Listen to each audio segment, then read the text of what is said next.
నమస్తే. Welcome to citizens pulse. నేను మీ Uday.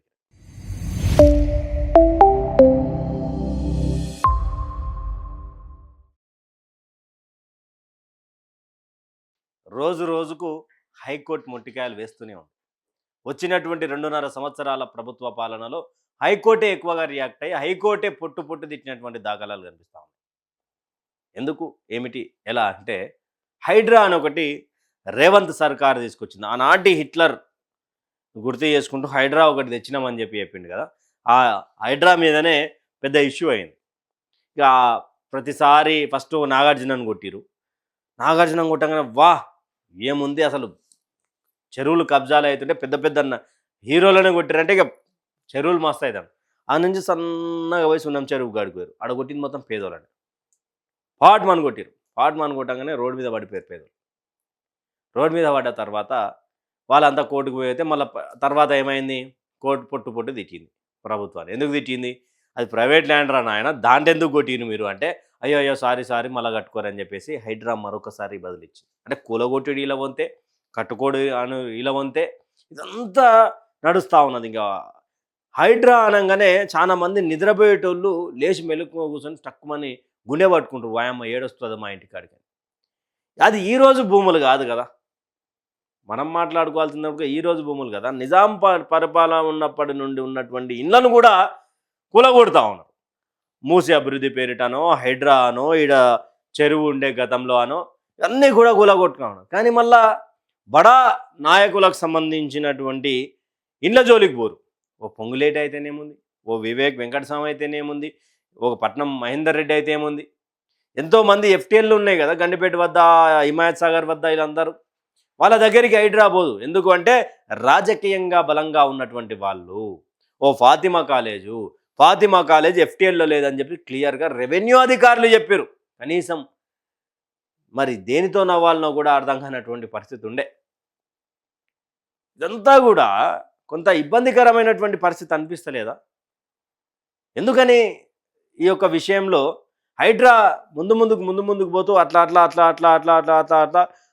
Velugumatla side పోయిరు. అదంతా హైడ్రా పేరు మీద బుల్డోజర్లు వచ్చేసి కొట్టేసినాయి పేదోళ్ళ కళలను. పేదోళ్ళు ఒక పెళ్లి చేసి చూడు, ఒక ఇల్లు కట్టి చూడు అంటారు.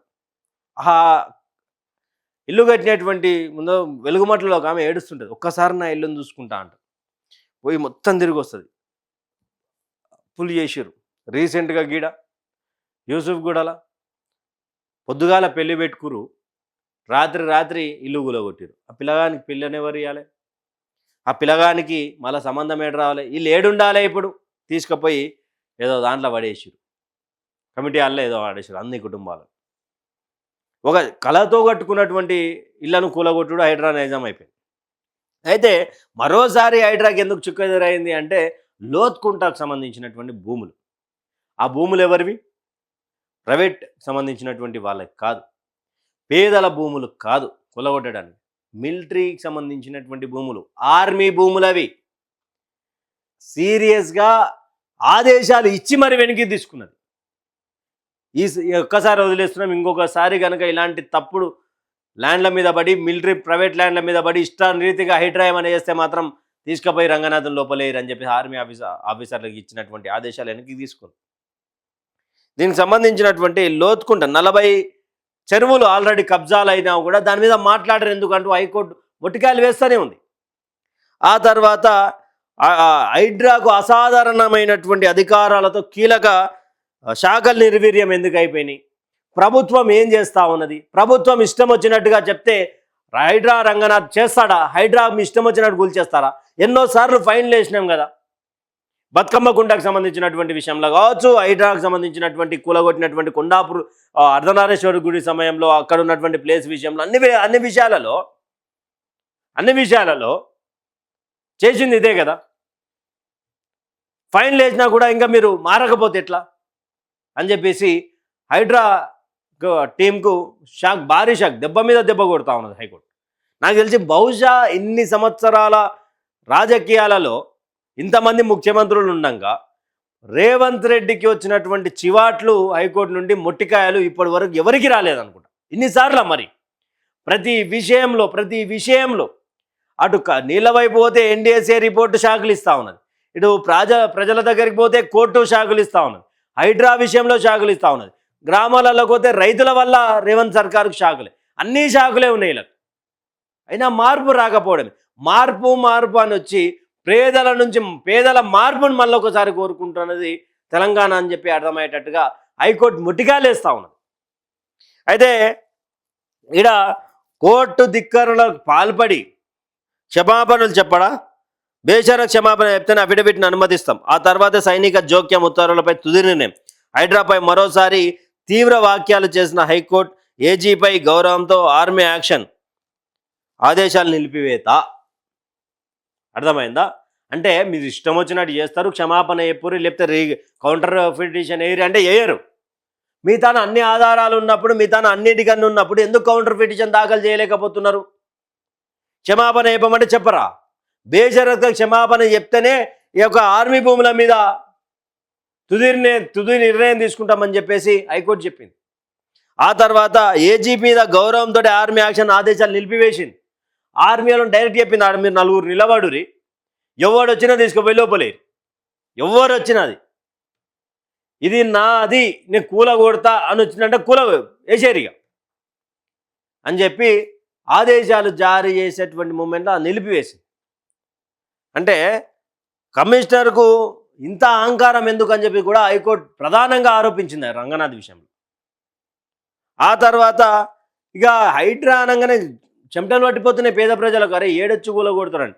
రీసెంట్గా ప్రదీప్ కన్స్ట్రక్షన్స్ అన్నారు, ప్రదీప్ కన్స్ట్రక్షన్ విషయంలో కౌంటర్ దాఖలు చేయాలంటే కౌంటర్ అసలు దాఖలు కాదు కదా, దర్దాపుల్లో అడుగలేరు ఆడ. ఎందుకు అంటే కక్ష సాధింపు చర్యల కోసమే హైడ్రా పెట్టుకురా అనే ఒక కోణాన్ని, ఒక దారిని చూపించే విధంగా ఉన్నది. ఎందుకు ఇట్లా మారిపోతా ఉన్నారు అని చెప్పి హైకోర్టు ముట్టికాయలు వేసిన ప్రదీప్ కన్స్ట్రక్షన్ విషయంలో కావచ్చు, చాలా కన్స్ట్రక్షన్స్ విషయంలో కూడా కౌంటర్ దాఖలు చేయలేనటువంటి సిచ్యువేషన్స్లో హైడ్రా ఉండే. ఇంకెప్పుడు మారుతారు అంటే మార్పు ఎక్కడ పోయింది? కానీ ఇప్పటి నుండి ఆర్మీ ల్యాండ్స్ వైపు ఎక్కడైనా పోయి మీరు కాలు పెడతా ఏలు పెడతా అంటే మాత్రం అరెస్ట్ చేసేటువంటి అవకాశాలు ఉన్నాయి అని చెప్పి గతంలో చెప్పి ఇప్పుడు జర ఆగి నిర్ణయాన్ని ఆపివేసింది.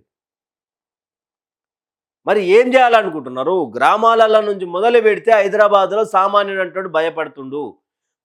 కక్ష సాధింపుల కోసం రేవంత్ రెడ్డి గారికి సంబంధించినటువంటి విషయంలో ప్రదీప్ కన్స్ట్రక్షన్స్ అనేటువంటి వాళ్ళను ఇబ్బంది పెట్టే ప్రయత్నం చేసిరని చెప్పి అది అంటున్నారు. అదే లోపలికి వెళ్ళంగానే, అదే Pradeep construction BS Makta MS Makta లోపలికి పోగానే దాదాపు 2016 శాటిలైట్ మ్యాప్స్ చూసినా కూడా అక్కడ చెరువు ఉన్నది. ఇప్పుడు చేస్తే మనం ఆల్రెడీ ఒక చేసినాం, ఇది ఎంఎస్ మక్తా బిఎస్ మక్తాకు సంబంధించినటువంటి చెరువును పూడ్చివేత, దాదాపు 22 ఎకరాలకు సంబంధించిన 4 ఎకరాల ఎఫ్టీఎల్ ఉండేది, బౌండరీ లైన్ ఉండే దానికి.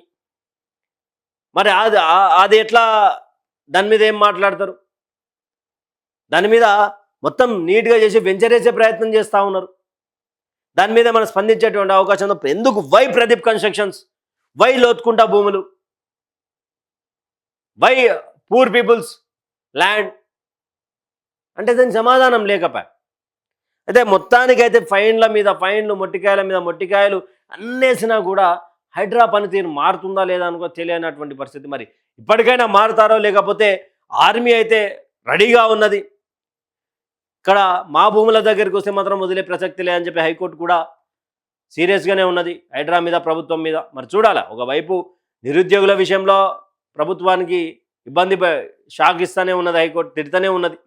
అయినా కూడా మారకపోతే మరి ఎవరు అనే రీతిలో కూడా ఎన్నిసార్లు చెప్పాలనేది కూడా హైకోర్టు సీరియస్ అయింది హైడ్రా విషయంలో. ప్రతి విషయంలో అవుట్స్కట్స్ భూములలో ఎవరెక్కడ భూములు ఉన్నాయి అనేది కొంత టార్గెటెడ్గా చేస్తుంది అనేది కూడా ప్రతిపక్షం హైడ్రా మీద ఆరోపణలు చేస్తా ఉంది. టార్గెటెడ్గా ఈ భూములు ప్రభుత్వ భూములు, ఇవి కొల్లగొట్టచ్చు, దీనికి ఫెన్సింగ్ చేస్తే మనం నాపేటోడు లేడు, కనీసం ఆ ఫెన్సింగ్ చేసినటువంటి భూములల్లా మరి ఎవరికైనా రెంట్కి ఇచ్చినా కానీ ఏదన్నా ఆ ఖాళీ ఉండే బదులు ఏదన్నా రెంట్కి ఇచ్చి ప్రభుత్వానికి ఆదాయం పెంచవచ్చు కదా.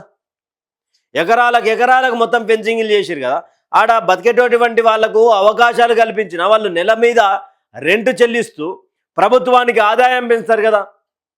వాళ్ళు ఆడుకునేటువంటి స్పేసును, అవి ఖాళీగా ఉంటాయి, అసలు ఆడ అభివృద్ధి పనులు ఏం చేయరు, అసలు అక్కడ ఉన్నటువంటి ఎంతోమంది జీవితాలను కొల్లగొడతారు, వాళ్ళని తీసుకొచ్చి రోడ్డు మీద వేస్తారు, అన్నీ చేస్తారు.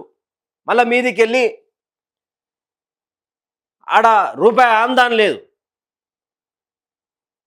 5 రూపాయలు 10 రూపాయలు ఖర్చు పెట్టి అడ్వర్టైజ్మెంట్ చేస్తారు, ఆడ ఫెన్సింగ్ చేసినటువంటి దానికి ఆందాన్ని లేకపోయా. అది ఇస్తే ఎవరైనా షాపులు పెట్టుకుంటారో, లేకపోతే ఏదైనా బిజినెస్ చేసుకుంటారో, ఏదైనా బర్రెలతోటి పెట్టుకుంటారా, ఆవులతోటి పెట్టుకుంటారా, ఏదో పెట్టుకొని నడిపిస్తారు కదా. దీని మీద కనీసం స్పందించాల్సినటువంటి అవసరం ఉంటుంది ప్రతి ఒక్కరు. హైడ్రాక్ మరియు ప్రభుత్వానికి అయితే చువాట్లు పెడతా ఉన్నటువంటి సందర్భం. ఈ యొక్క వీడియో మీద మీ అభిప్రాయం కామెంట్ సెక్షన్లో కామెంట్ చేయండి. Thank you for watching. Stay tuned with citizens pulse.